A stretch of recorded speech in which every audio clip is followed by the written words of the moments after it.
il y a une chose aussi qu'il ne faut pas oublier, et Jean-Pierre Fabre l'a dit dans son discours, c'est que l'année 2020 a connu quelque chose d'unique, c'est la quasi-disparition de l'opposition. Oui. Et ça, c'était quelque chose d'assez grave. Que tout le travail que l'opposition démocratique avec les populations togolaises ont fait pendant des décennies, patatras, on a mis un coup de pied dedans. Ce que le RPT UNIR cherchait à faire depuis des années, nos propres amis l'ont fait à sa place.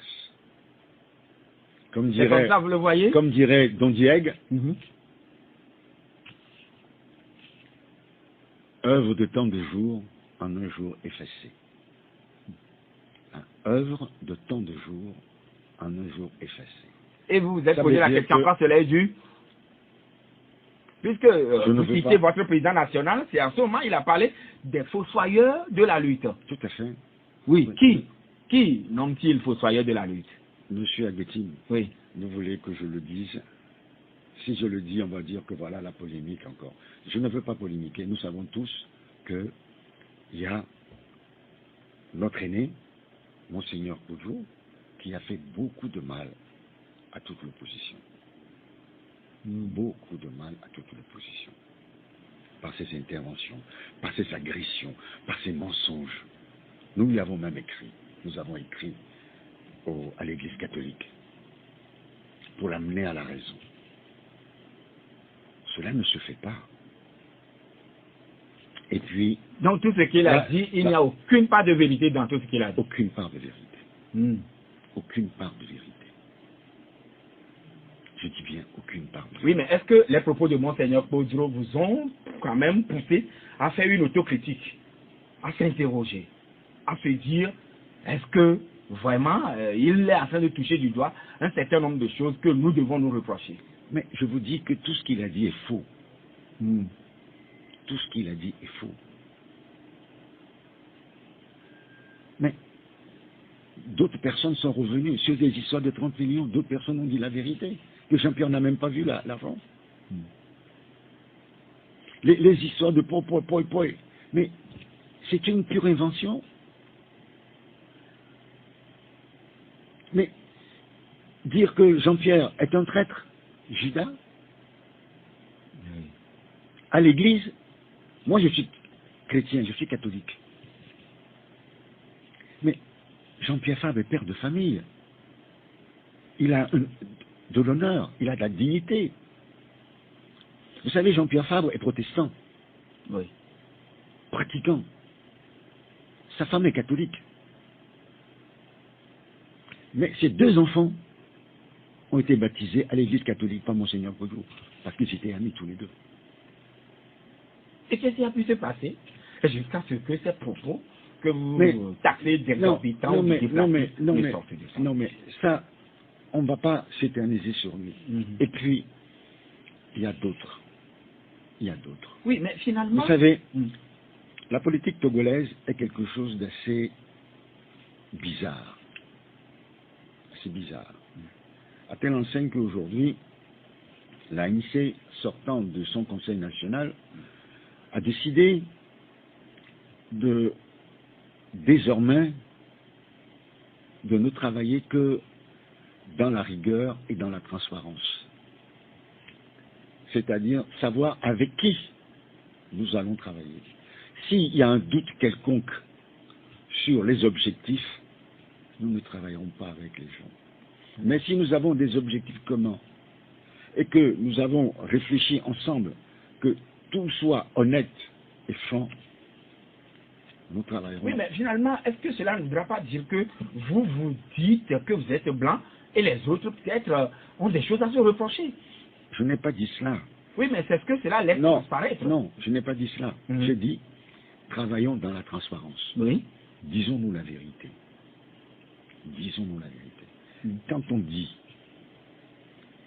nous allons travailler ensemble, nous allons mettre ensemble nos moyens pour organiser des manifestations, pour obtenir, comme le faisait la C14, le retour à la Constitution de 92, on n'a pas dit que nous mettons ensemble le choix d'un candidat unique. Ça ne veut pas dire que nous avons choisi de faire ensemble une campagne commune. Hein. C'est pour ça qu'il faut de la transparence, de la rigueur dans ce que nous voulons faire ensemble. Oui, mais est-ce que vous avez eu à tracer ce chemin ou bien à mettre les choses sur le papier? Mais on a mis des choses sur le papier, mais après, ces choses-là ont totalement été dévoyées. Mais ce qu'on a mis sur le papier est simple. Hein. On est ensemble pour obtenir le retour à la Constitution de 92. Point final. C'est pour ça que nous nous sommes réunis. Et cet objectif n'a jamais été atteint et finalement le groupe s'était disloqué. Donc, oui, mais l'opposition, durant 30 ans, n'a toujours pas obtenu l'alternance. Comment l'expliquez-vous, M. Dupuis, à l'ANC? Alors, d'abord, quoi qu'on dise, les membres de l'ANC étaient aussi, depuis 90 jusqu'à ce jour, vous-même y compris. D'abord, l'opposition togolaise se bat. Il faut saluer tous ceux qui sont battus, qui se battent encore aujourd'hui, sans grands moyens. Vous ne faites pas de la politique sans moyens. Il faut beaucoup d'argent, il faut beaucoup de moyens pour faire de la politique. Nous faisons de la politique aux mains nues, face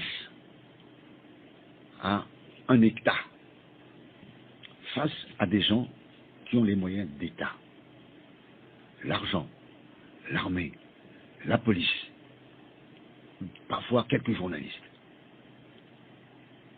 Les journalistes s'invitent aussi dans cette affaire?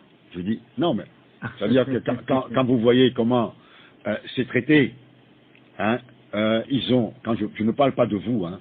Non, non, vous parlez des journalistes. Non, mais je ne parle pas de vous, je vais vous donner un exemple. Si tu es un journaliste ici. Non. Aucun journaliste, aucun homme de l'opposition n'a les moyens de payer un journal international. Je ne veux pas citer de nom. Mais eux, ils achètent des pages entières, voire la moitié du journal. Oui. Sur les réseaux sociaux, ils animent. Parce qu'il suffit de donner de l'argent. Ce que nous n'avons pas. Nous n'avons pas ces moyens-là. La désinformation sur les réseaux sociaux. Oui, mais faire de la politique, c'est que vous devez avoir aussi les moyens financiers colossaux. Mais oui, mais nous n'avons pas. Vous me demandez pourquoi durant 30 ans, vous n'avez jamais obtenu la l'opposition n'a jamais eu cela. L'opposition n'a jamais eu cela. C'est pour ça qu'il est difficile. On se bat les mains nues. Et je rends hommage à tous ceux qui se sont battus, tous ceux qui ont pris l'initiative de... Attendez, il y a une chose que j'ai du mal à comprendre souvent. Vous pensez que ceux qui se battent sans rien, sans éléments, sans moyens financiers, vous pensez qu'ils sont fous? Si Jean-Pierre Fabre aujourd'hui acceptait de rentrer au gouvernement, il y a longtemps qu'il aurait été Premier ministre. Lui aussi, il n'a pas envie de vivre, de gagner de l'argent. Aux frais des populations. Donc, finalement, collaborer avec le gouvernement, c'est aller se faire la santé financière? Non, là, attendez. Oui, non. Oui. Il aurait pu abandonner la politique et puis créer une entreprise, vivre, gagner de l'argent. Autre chose. Mais oui, c'est parce que ce sont des gens... de n'avoir jamais obtenu l'alternance se limite seulement au manque de moyens financiers au niveau de la classe politique de l'opposition? C'est très réducteur ce que vous êtes en train de dire. Je n'ai pas dit ça. Je dis ça, c'est la première chose. Oui. La deuxième chose, c'est que ces populations qui se battent vaillamment, parce qu'un politique n'existe que à travers les populations qui le suivent. Les militants. Qui se mobilisent. Ces populations-là, aujourd'hui, sont pour la plupart appauvries, ont des difficultés. Et ici, le diable pas que. Ici, on dit, tout à fait, comme 90% de la population togolaise. Et maintenant, quand nous-mêmes, nous ne disons pas la vérité à cette population-là, quand on dit que telle personne est un Judas, quand on dit que telle personne a reçu de l'argent, on détruit la lutte. On détruit la mobilisation. Qu'on se pose, est-ce que vraiment, au sein de l'opposition, on arrive à vous soudoyer ou bien vous êtes tous intègres. Et pourquoi cette idée-là, tout le temps, celui-ci a été acheté, celui-ci a été... Et ça ne date pas quand même de 2005 ni de 2000.